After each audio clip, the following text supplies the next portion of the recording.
தர்மம் என்பது பரோபகாரத்திற்கு மிக உதவியான உந்து சக்தியாக ஊர்ஜாவாக விளங்குகிறது.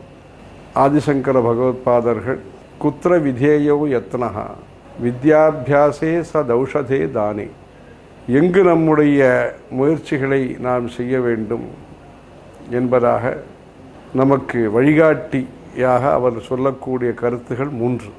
ஒன்று, வித்யாபியாசே, நல்ல கல்வியை அழியுங்கள் என்று ஆதிசங்கர பகவத்பாதர்கள் நமக்கு சொல்லிக் கொடுத்திருக்கிறார்கள். வித்யாபியாசே சதௌஷதே, நல்ல மருந்தை அழியுங்கள், ஹிதமான உபதேசங்களை அழியுங்கள்.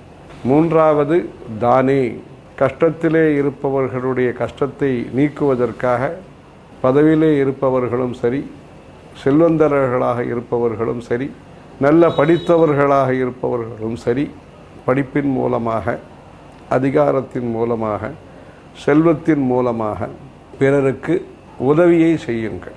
அந்த உதவியை பெற்று அவர்கள் வளமுள்ளவர்களாக, அவர்கள் ஏழ்மையற்றவர்களாக, அவர்கள் திருப்தியுடன் வாழ்க்கையை நடத்தக்கூடியவர்களாக அவர்கள் வளர்ச்சியை பெறட்டும் என்பதற்காக வித்யாபியாசே சதௌஷதே தானே என்று குறிப்பிட்டிருக்கிறார்கள். அந்த வித்யாபியாசம் என்பது நமக்கு உயர்ந்த கல்வி என்பது மோட்சமாக இருந்தாலும், மெய்ஞானமாக இருந்தாலும், நாம் அதை பெறுவதற்கான வழிமுறைகள் நமக்கு பக்தி மார்க்கத்தின் மூலமாகவும் கர்ம மார்க்கத்தின் மூலமாகவும் அந்த ஞான மார்க்கத்தை நாம் சென்றடைகிறோம். ஆகவே வெகு சிலரை தவிர்த்து மற்றபடி பொதுமக்களுக்கு பொதுவாக அதிலே ஆன்மீக முன்னேற்றத்திலே பெருமுயற்சிகள் தேவைப்படுகின்றன.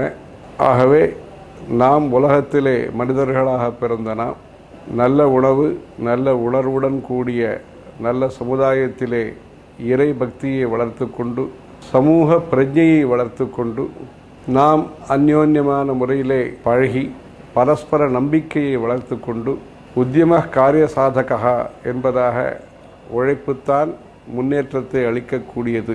சோம்பேறித்தனமற்ற, ஆடம்பரமற்ற நல்ல ஒரு உழைப்பை நாம் அளித்து, அதன் மூலம் நாம் சுபிட்சமான, சுரட்சிதமான, பாதுகாக்கப்பட்ட குடிநீர் என்று சொல்கிறார்கள், பாதுகாக்கப்பட்ட குடிமக்கள், அதாவது பிரஜைகள், இவைகளை நாம் நல்ல முறையிலே நல்ல தேசத்தை உருவாக்க வேண்டும். அந்த ஹரஹர சங்கர, ஜெய ஜெய சங்கர.